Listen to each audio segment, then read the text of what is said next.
संपूर्ण जागृती, प्रचार, प्रसिद्धी, जे अवयवदाते आहेत अशा सगळ्यांचा सन्मान, सत्कार आणि ही संपूर्ण मोहीम यशस्वी करण्यासाठी सर्व डॉक्टरांच्या बरोबर आपण सगळेजण संवाद साधतोय. आणि अशाच एका संवादाच्या निमित्तानं आज आपण या ठिकाणी जमलो.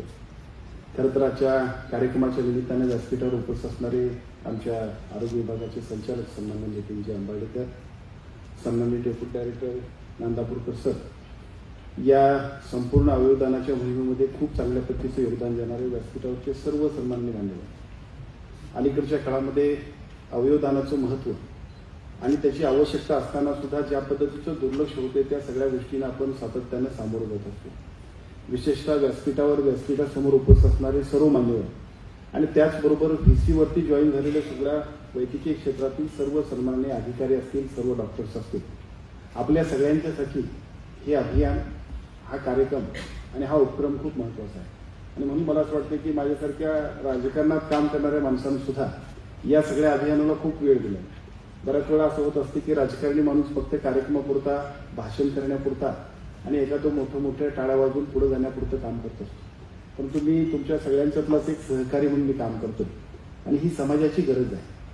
दुर्दैवाने या सगळ्या गोष्टींमध्ये ज्या पद्धतीचं एक अवेअरनेस व्हायला पाहिजे, ज्या पद्धतीनं लोकांना माहिती व्हायला पाहिजे, ती माहिती होत नाही. अनावश्यक भीतीमुळे लोकांच्या मनामध्ये ज्या पद्धतीनं या सगळ्या गोष्टींमध्ये पुढाकार घेऊन पुढे आलं पाहिजे ते होत नाही. या सगळ्या गोष्टींसाठी एका बाजूला वैद्यकीय क्षेत्रातले सर्व डॉक्टर्स, आरोग्य विभाग आणि वैद्यकीय शिक्षण विभागाच्या सगळ्या टीम्स आणि त्याचबरोबर समाजातल्या सगळ्या NGOच्या बरोबर सर्व सामाजिक स्तरातील सर्व मान्यवरांना बरोबर घेऊन हे अभियान अजूनही खूप यशस्वी करणं गरजेचं आहे. मला असं वाटतं व्यासपीठावर आणि व्यासपीठासमोर आणि त्याचबरोबर व्हीसीवर असणाऱ्या सगळ्या लोकांना माझी विनंती इतकीच आहे की खरं तर सार्वजनिक आरोग्य विभागाच्या वतीने यावेळेला खूप चांगल्या पद्धतीचा उपक्रम आपण घेतला आणि राज्यभरामध्ये जागृती इतकी चांगली झाली आहे की यापूर्वी अवयवदानाचे फॉर्म म्हटले की माणसं घाबरायचे, पण हजारोच्या संख्येने अवयवदानाचे फॉर्म भरले जातात. लोकांच्या मध्ये या सगळ्या गोष्टींमध्ये एक चांगल्या पद्धतीची सामाजिक जाणीव तयार झाली आहे. आता या सामाजिक जाणीवेचा उपयोग करून घेऊन ही सगळी मोहीम अशीच यशस्वी झाली पाहिजे. बऱ्याच वेळा असं होतंय की आम्ही सगळेजण अभियान करण्यामध्ये खूप मोठ्या पुढाकार घेत असतो, परंतु प्रत्यक्ष त्या सगळ्या गोष्टींचा सातत्य राहणं आणि त्या सातत्याच्या माध्यमातून लोकांना योग्य पद्धतीची मदत मिळणं, या दोन्ही गोष्टी सुद्धा तेवढ्याच महत्वाच्या आहेत.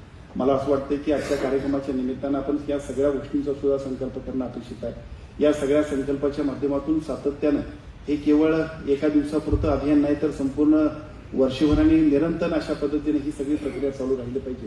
कारण आज सुद्धा जर पेपरला वाचलं तर हजारो लोक अजून सुद्धा अवयवदानासाठी वाट बघत बसलेले.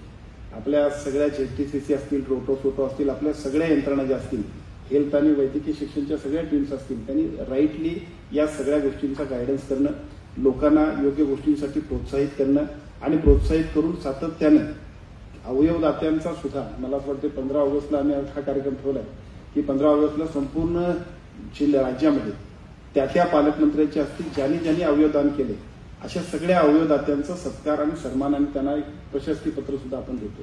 त्या पाठीमागचा उद्देश इतकाच आहे की खरं तर अवयवदान केल्यानंतर काही होत नाही हे सुद्धा लोकांना सांगणं गरजेचं आहे. आता वैद्यकीय क्षेत्रातले तुम्ही सगळे एक्सपर्ट्स लोक असल्यामुळे तुम्हाला या गोष्टींच्याबद्दल फार सांगायला वाटत नाही किंवा तो तुमचा रुटीनमधलं सोय किंवा उपक्रम किंवा काम आहे, परंतु या सगळ्या गोष्टींची माहिती ज्यावेळेला होईल त्यावेळेला अजून सुद्धा जे काही अवयवदाते आहेत ते सगळेच्या सगळे पुढे येतील. ते पुढे येणं आणि त्या माध्यमातून अनेकांचा प्राण वाचवण्यासाठी त्या सगळ्यांचा खूप मोठं आपल्या सगळ्यांच्यासाठी सहभाग आवश्यक आहे.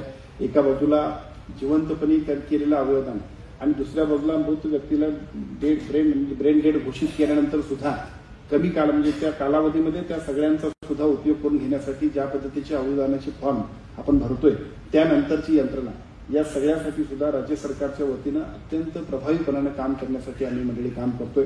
पुढच्या टप्प्यामध्ये या सगळ्या गोष्टींच्या गतिमानतेमध्ये तुम्हा सगळ्यांचं सहकार्य अपेक्षित आहे.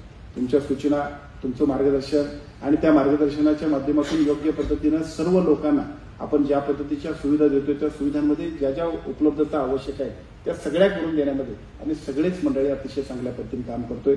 आजच्या कार्यक्रमाच्या निमित्तानं खरं तर आजच्या या वर्कशॉपच्या निमित्तानं आपण या ठिकाणी जमून या अवयवदानाच्या 13 ऑगस्टच्या दिवशी आपण एक चांगल्या पद्धतीचा संकल्प करूया की पुढच्या वर्षभरामध्ये, मी परवा सुद्धा शुक्ल सरांना म्हटलं की पुढच्या वर्षभरामध्ये आपण सगळ्यांनी आपल्या कामाचं मूल्यमापन करूया. आजपर्यंत झालेलं एकूण अवयवदानाचं काम आणि पुढच्या वर्षभरामध्ये टार्गेटेड आपण सगळ्यांनी काम घेतल्यानंतर कशा पद्धतीने याच्यामध्ये किती आपण सगळ्यांनी परिणामकारक अशा पद्धतीचं काम केलं याचं मूल्यमापन करण्यासाठी सुद्धा आपण सगळेजण जाऊया. मला असं वाटतं की ही अवयवदानाची मोहीम, या सगळ्या अवयवदानाच्या मोहिमेबद्दल बरोबर आमच्या सगळ्या राज्य शासनाच्या यंत्रणांचे तुम्हा सर्वांना असणारं सहकार्य आणि सगळ्या भारतातल्या उत्कृष्ट अशा पद्धतीच्या सगळ्या डॉक्टर्सची सगळी टीम म्हणजे आमच्या महाराष्ट्राची ओळख आहे. आणि मला असं वाटतं की या सगळ्या ओळखीला खूप चांगल्या पद्धतीने लोकांच्या जीवनदान मोहिमेमध्ये सुद्धा परावर्तित करण्यासाठी आजच्या वर्कशॉपच्या निमित्तानं जे वर्कशॉपमध्ये आहेत, खरं तर मला सगळ्या सीएसना, डेप्युटी डायरेक्टरना सगळ्यांना विनंती करायची आहे. आपण सगळेजण या सगळ्या गोष्टींकडे असं बघतोय की हे शासनाचं काम आहे, ठीक आहे, परमिशन अथॉरिटी आपण आहोत, पण नाही, इथं आंबाडेकर सर बसलेत आणि आम्ही सगळेजण तुमचा रिव्ह्यू ज्या पद्धतीने घेणार आहोत त्यामध्ये तुम्ही किती मोहीम ही प्रभावीपणे राबवली हे आमच्यासाठी महत्वाचे आहे. विशेषतः मी माझ्या कोल्हापुरातच उदाहरण सांगेन, कदाचित कोल्हापूरचे डेप्युटी डायरेक्टर सुद्धा असतील. परवा दिवशी मी त्या सगळ्या लोकांची एक मीटिंग घेतली आणि त्यांना सांगितलं की 15 ऑगस्ट दिवशी आपल्या सगळ्यांना सत्कार करायचा आहे. एकूण किती लाभार्थी आहेत? लाभार्थी म्हणता येणार नाही कारण आम्हाला राजकारणात बसल्यामुळे लाभार्थींची सवय होती. अवयवदाते किती आहेत बघा. अवयवदाते म्हटल्यानंतर त्यांनी सांगितलं की 2 लोक. अरे म्हटलं 2 लोक, एवढ्या मोठ्या कोल्हापुरात 2 लोक कसे असतील? आणि मग त्यांच्या लक्षात आलं आणि माझ्याही लक्षात आलं आपल्या लोकांनी परिणामकारक पद्धतीने काम कधी केलेलंच नाही. आणि त्याचा फटका असा बसतोय की प्रत्यक्षामध्ये आपण सगळ्या या अवयवदात्यांच्यापर्यंत पोहोचलोच नाही. खरं तर कोल्हापूरपेक्षा सुद्धा पुण्यामध्ये, मुंबईमध्ये या सगळ्यांची ऑपरेशन्स होतात आणि त्याच्या नोंदीच आमच्याकडे नसतात. आणि मग आपल्याकडे नोंदी नसल्या की आपण सगळेजण, मला असं वाटतं की आपण जे आपल्याकडे रेकॉर्डवर असतील तेवढ्या लोकांच्याच सगळ्या नोंदी घेतोय आणि त्यांचा सत्कार करतोय. माझी आज सुद्धा सगळ्या सिव्हिल सर्जनना, डेप्युटी डायरेक्टरना विनंती आहे की आपल्या सगळ्या यंत्रणांच्या माध्यमातून तिथल्या स्थानिक पातळीवरच्या आशा स्वयंसेविकांपासून सगळ्या लोकांना कामाला या सगळ्याला अतिशय चांगल्या पद्धतीने निर्देश द्या आणि सगळे लाभार्थी, सगळे अवयवदाते की जे प्रत्यक्षामध्ये पुण्या मुंबईमध्ये सुद्धा असतील अशा सगळ्यांचा सत्कार आणि सन्मान आपल्याला करणं आवश्यक आहे.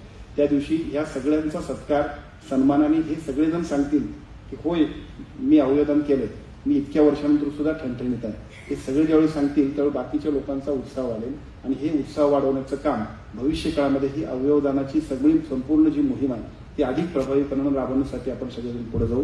मला असं वाटतं की हे खूप चांगलं चाललेलं काम, या सगळ्या कामाला शुभेच्छा द्याव्यात. विशेषतः कोल्हापूर, आपल्या पुणेमध्ये, मुंबईमध्ये आणि ठाण्यामधले सगळे या वैद्यकीय क्षेत्रातले सर्व अतिशय मान्यवर अशा पद्धतीचे सर्व डॉक्टर्स या ठिकाणी उपस्थित आहेत, सर्व अधिकारी उपस्थित आहेत. या सगळ्यांबरोबर राज्यभरातनं जोडलेले वैद्यकीय क्षेत्रातले सर्व डॉक्टर्स, आमचे अधिकारी आणि आपण सर्वजण या अवयवदानाच्या मोहिमेमध्ये खूप चांगल्या पद्धतीनं पुढच्या टप्प्यामध्ये सुद्धा अजून चांगलं काम करायचा निश्चय आणि संकल्प आपण सगळेजण करूया. आणि या संकल्पाच्या माध्यमातून अनेक लोकांचे प्राण वाचवण्यासाठी सातत्यानं वैद्यकीय क्षेत्रातले आपण सगळेजण तर चांगले काम करतायच, परंतु दुर्दैवानं मरणाच्या दारात असताना फक्त कोणीतरी मला डोनर मिळेल का ही भावना ठेवून काय ते जगता जगता सुद्धा मरणाची भीती बाळगताना जगण्याची आशा ठेवणाऱ्या आपल्या प्रत्येक सहकार्याला सुद्धा ज्या पद्धतीची गरज आहे ती गरज पूर्ण करण्यासाठी आपण सगळेजण खूप चांगल्या पद्धतीचं काम करूया अशा पद्धतीची अपेक्षा व्यक्त करतो. 15 ऑगस्टच्या कार्यक्रमा दिवशी राज्यभरामध्ये 15 ऑगस्टचा कार्यक्रम झेंडावंदनाचा होईलच, पण सार्वजनिक आरोग्य आणि वैद्यकीय क्षेत्रातल्या वैद्यकीय शिक्षण विभागाच्या वतीने केलेल्या त्या दिवसातल्या जिल्ह्यातल्या सगळ्या कार्यक्रमांचे फोटो ज्यावेळेला संपूर्ण राज्यभरामध्ये सगळ्या पेपर्समध्ये झळकतील, सगळ्या टीव्हीवरती झळकतील, त्यावेळेला अवयवदानाची मोहीम आणि त्याचं महत्व आणि त्याबरोबर किती चांगल्या पद्धतीने हे काम महाराष्ट्रात चाललंय या सगळ्या गोष्टींची माहिती सुद्धा संपूर्ण महाराष्ट्राला होईल. आणि म्हणून आमच्या सर्व अधिकाऱ्यांनी जो उदाहरण मी कोल्हापूरचं दिलं, मला असं वाटतं बऱ्याच ठिकाणी असंच असेल, कारण जिल्ह्याच्या ठिकाणी, बऱ्याचशा जिल्ह्याच्या ठिकाणी अजून सुद्धा ट्रान्सप्लांट इतकीशी होत नाही. साहजिकच सगळेच लोक प्रिफर करतात ते पुणे अथवा मुंबईला. त्यामुळे आपल्या विभागातले पुणे आणि मुंबईला सुद्धा झालेले लोक असतील त्यांच्या कुटुंबियांना त्या दिवशी आणायचं आहे, सन्मानानं त्यांना बोलवायचं आहे, त्यांचा सत्कार आपण सगळ्यांनी करायचा आहे आणि त्या दिवशी त्यांना सुद्धा आपण एक चांगलं सामाजिक काम केले याची जाणीव व्हावी, अशा पद्धतीची भावना तयार होईल, अशा पद्धतीचं वातावरण त्या दिवशी करायचं आहे. हे सगळं काम एका बाजूला आपण करूया आणि व्यासपीठावर बसलेल्या ह्या सगळ्या मान्यवरांना माझी विनंती इतकीच आहे की पुढच्या वर्षभरामध्ये या सगळ्या कामासाठी आपण सातत्याने भेटत राहूया. आपल्या सगळ्यांचं मूल्यमापन वर्षभर आपण करूया. अनेक वर्ष आपण या सगळ्या गोष्टींमध्ये काम करत आहे. शासनाच्या वतीनं जे सहकार्य लागेल त्या सगळ्या सहकार्यामध्ये आम्ही कुठेही मागे हटणार नाही. कारण का तर या सगळ्या गोष्टींसाठी अजूनही खूप पुढे येऊन आम्ही सगळ्यांनी काम केलं पाहिजे. शासन आणि आपण सगळेजण झाल्यानंतर निश्चितपणे जो फरक पडतोय त्या पुढच्या वर्षीच्या 3 आणि 13 ऑगस्टच्या अवयवदानाच्या मोहिमेमध्ये आपण सगळ्यांनी स्वतःचं आणि आपल्या सगळ्यांचं मूल्यमापन करण्यानंतर आपण एकमेकाला शाबासकी दिली पाहिजे अशा पद्धतीचं काम करण्याचा संकल्प करूया. एवढीच विनंती करतो. सगळ्यांना शुभेच्छा देतो आणि थांबतो. धन्यवाद.